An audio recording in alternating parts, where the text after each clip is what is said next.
Okay,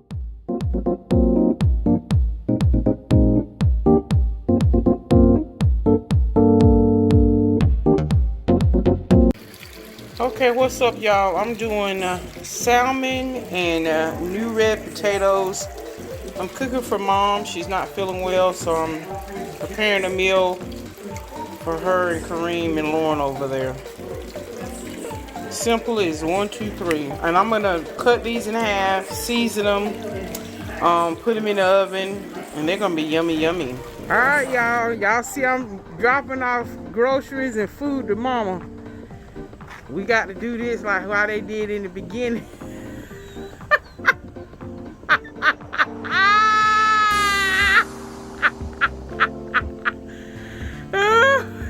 Try some help.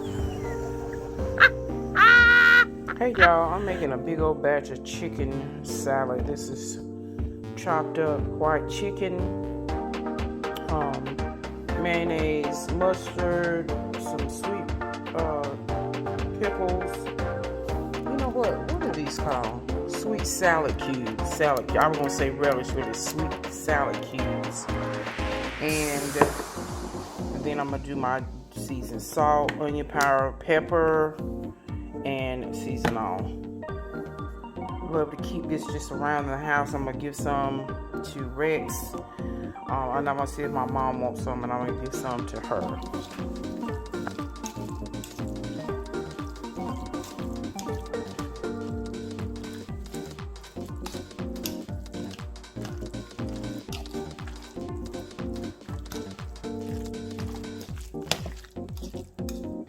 Very chunky, y'all.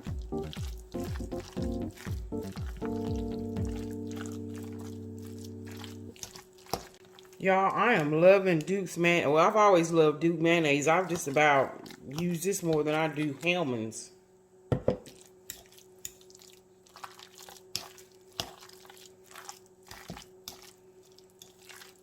But yeah, y'all, it's just a happy Sunday. I'm just chilling around the house. I think I'm gonna fry me some fish tonight and make me some fish for dinner. But this right here is for lunch. I'm gonna make me a couple of chicken salad sandwiches on some toast. And that's lunch, y'all, today. And I'm gonna catch up on some of my YouTubers that I watch. I read earlier this morning, been in my Bible, my word. And then I'm going to just relax, chill the rest of the day, talk to Mama, she's doing good. And anyway, while I'm talking, and we're just talking and mixing salad up, y'all. Let me taste this and see how this tastes so far. See if what I need to add.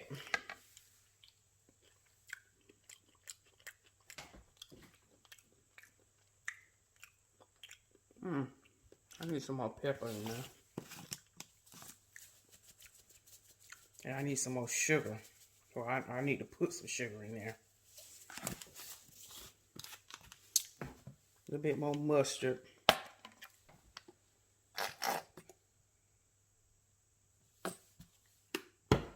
And then let me get some more, add some sugar.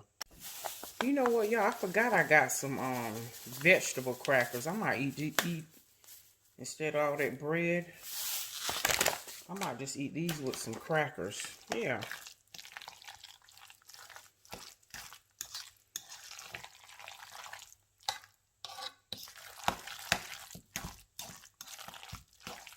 Ain't looking like a good old chicken salad sandwich. But anyway, what I was gonna say, y'all, was I think this year too, I'm really gonna be working, like I said, totally on self, like I try to do. But I recognize too, I'm gonna have to go into some areas that might be a little bit uncomfortable. You know, as a woman of God, and what I mean by going into some places that are uncomfortable, you know, I try not to give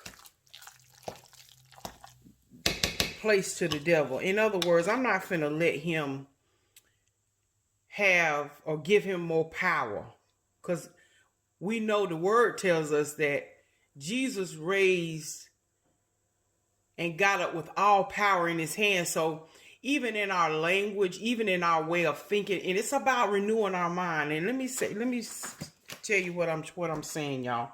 Let me taste this right quick and see if I need to put the sugar back up. Oh, it's perfect, just like it is. That's what it needed. A few extra zoom zooms and wham wham. I'm gonna sprinkle some paprika on top and let this bad boy chill a little bit more. But what I'm saying, y'all, is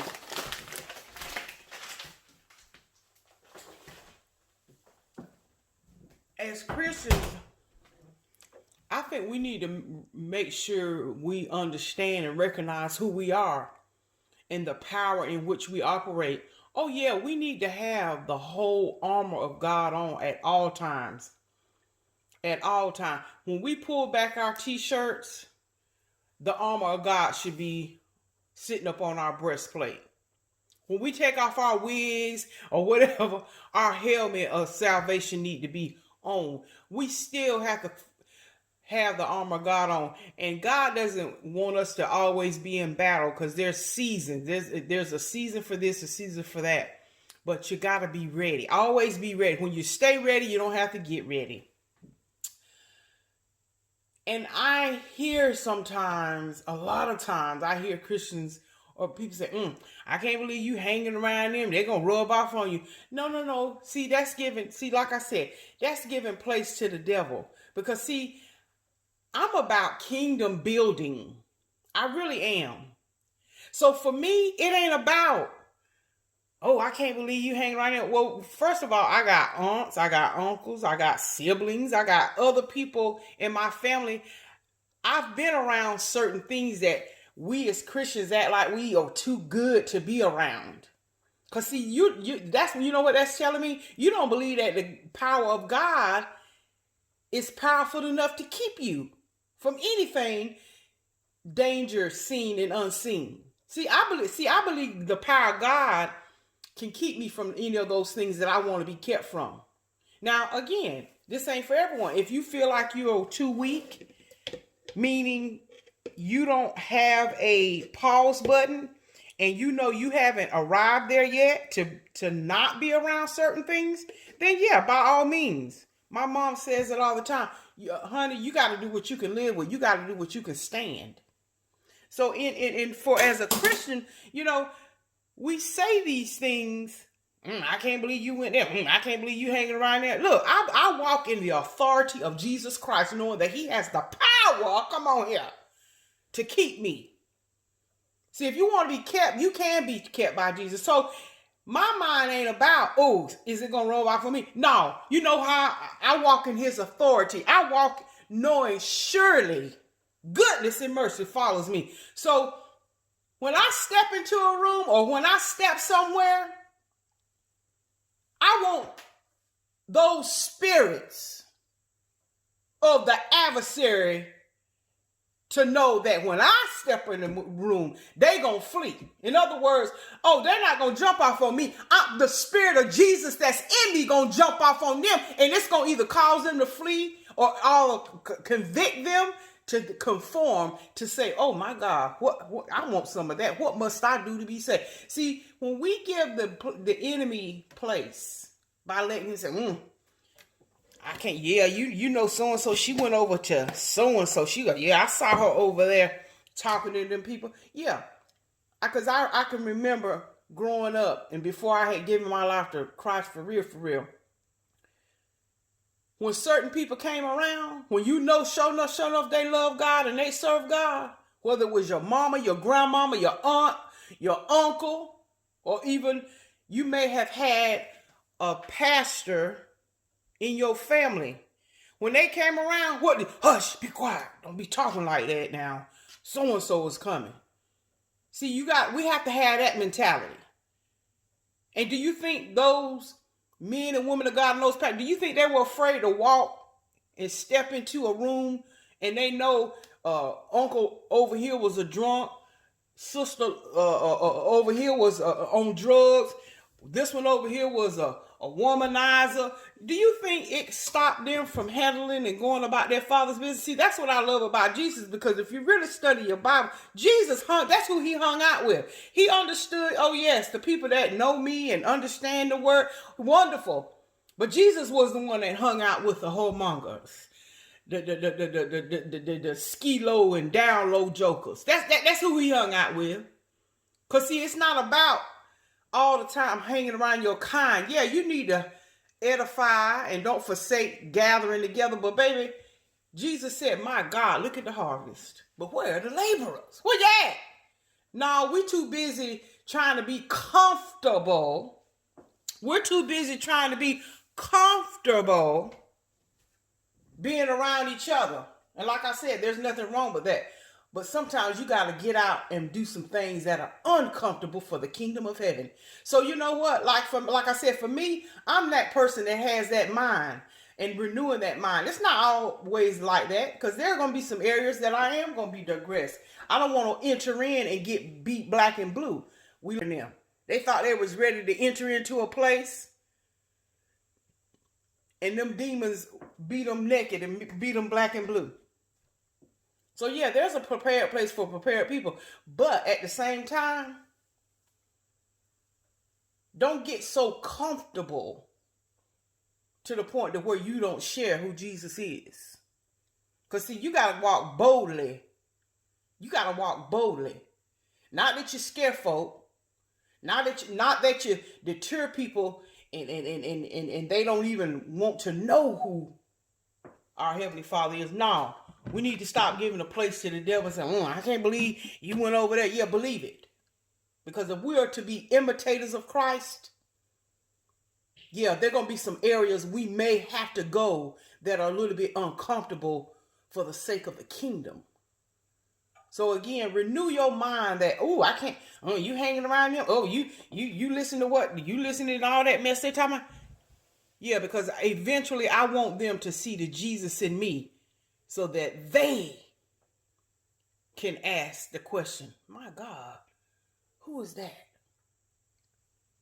She didn't care that she came right on up in here with a bunch of us as heathen. We know we heathen, but man, yeah, we need to know that we carry the power of God that dwells in us. And he's got all power in his hands to keep us if we want to be kept. And he also has the power to show and illuminate that light so people will be drawn like a moth to a flame. We want people to be drawn. So, I'm not impressed. You're not going to make me feel guilty. You're not going to make me feel bad if you see me hanging or talking with this brother or that brother, and you know that they're a certain way. You know that they're into this and they're into that. No, I am thankful to God enough that it ain't about me. It's all about Jesus. And guess what? The Jesus in me can touch, awaken, if you will, the spirit of that other person in them. And they can say, it ain't so much as why we as Christians have to flee from other folk. No, let the devil be on the run when he see us walk up in the room. And then we can feel that void. We can fill people with the Spirit of God by our what? Knowledge. By our what? Our testimony. And we can do it very easily. We don't have to do it in a judgmental way. We can just tell people about our story. You ain't even got to even make mention of what they're going through. You can just say, my God, I can remember when I was doing X, Y, and Z. And people will listen. Again, for those who want to listen. Jesus let us know. Look, when you tell your testimony and talk about who I am, look, some people are going to be ready to receive. It's going to fall on good, fertile ground. There are going to be people that are going to question you. They're going to scratch their temple. There are going to be people who are going to need more information. And then there are going to be people that are totally not sold at all. So know that. That doesn't mean you're not effective because you don't see the manifestation of it right there in front of your eye. It could be 5 years down the road and say, you know what, I was at whatever so-and-so house. And this woman with her big mouth come in there talking this and that and the other. And that thing has stuck with me. And every time I thought about doing that, something in me convicted me and said, no, don't do that. And I never knew the connection of where it was coming from. But it was her mouth that convicted me 5 years ago, and now I see what it is. See, we can't be so caught up in wanting to see the manifestations of things right there in our face, because what God told you to do is go ye and talk about the goodness. He didn't say, okay, now stick around to see if the evidence of what you said to them changed them. No, if you're about your Father's business, let me tell you something. You go out and speak and talk and love people. And show them who God is and can be in their lives. And like I said, you ain't got to say a thing about what they're doing or what you know them to be doing. You just talk about your own stuff. And know and trust that God, just like that soldier said, look, I believe that if you speak and that my child is healed and you're standing right here in my face, but my child is 20 miles away, I believe and trust that whatever you say, it is. And Jesus said, my God, look at this man. He has more faith than any person I've ever come in contact with. And I'm paraphrasing, but that's pretty much what he was saying. And of course, when that Roman soldier got home, my God, his child was healed.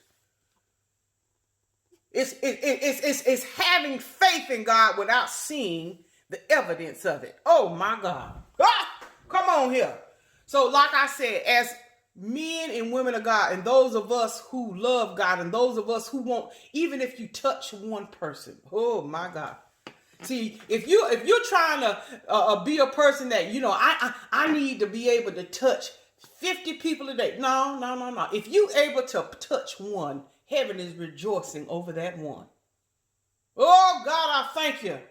But anyway, y'all just be encouraged. And like I said, I know for me, God is calling me to a higher purpose that, all right, daughter, I may be prepared, daughter, because I may be putting you in areas that you might be a little bit uncomfortable.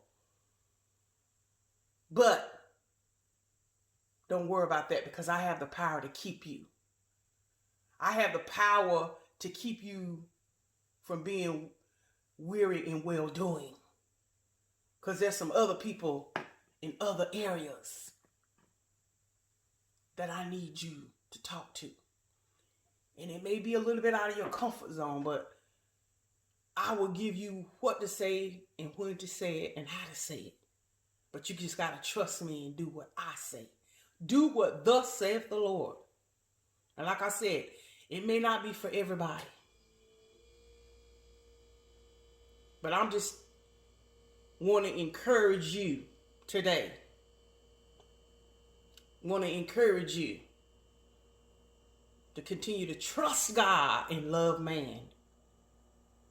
Trust God and love man, and know that God has the power to keep you. And you can't be worried about what it looked like to other people. She over there talking to them. She better be careful. They're going to rub off on her. No. The Jesus in me is going to rub off on me. That's what I stand on. I'm not standing on what the devil tried to tell me.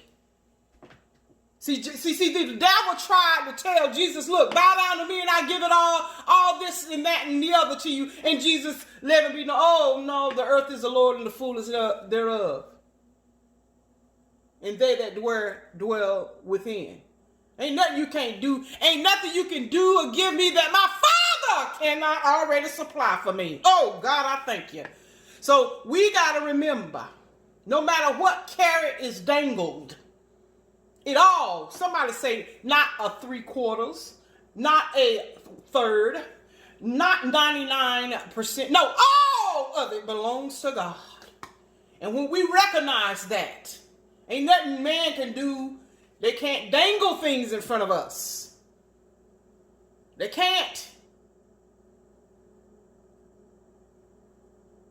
God shall supply all of my needs according to his, according to his riches and glory, not the devil who comes to us as an angel of light, deceiving us, making us think it's the blessings of God.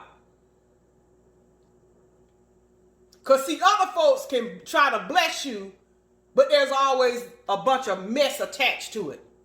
You're going to always have to bow down to what they did for you. So that's why I'm so glad that God said, I'm going to bless you and give unto you according to his riches and his glory. So I just want to encourage everybody that is thinking about doing whatever. Don't be worried about what other people are going to say it look like to them. And you know you doing what God said to do.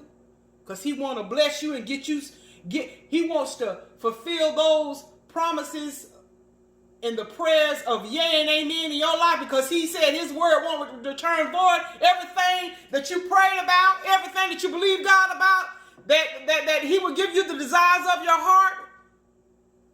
When you line up to the will of God, God is not a man that he should lie. He remembered that prayer when you prayed it at 8, 9 years old. So because his word can't return void, these are part of what needs to happen. The calling according to his purpose for your life. This is what has to be done.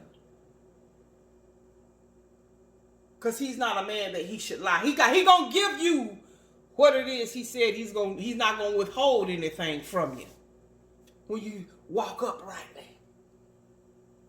So when you start doing what God said do and not worried about what other people are going to say, because it doesn't make sense to him or them or her. No. God's thoughts are higher than our thoughts. His ways are higher than our ways. It may not look like what you want it to look like. But God, I thank you that you show me the manifestations that I did do what you said, because I stand in the manifestation. I walk in the manifestation. I know your voice, and others I will not follow. So anyway, y'all be encouraged on this day. Oh my God, I thank you today. I done sat up here and preached over, or whatever you want to call it, over this chicken salad. Oh God, I thank you, it's blessed, it's nutritious, and it's gonna be good on either crackers or on some toasted bread. God, I thank you for this. Yeah. Amen, y'all. Look, y'all have an awesome Sunday. God bless, and may the peace of the Lord be with you. Y'all have an awesome day. Bye.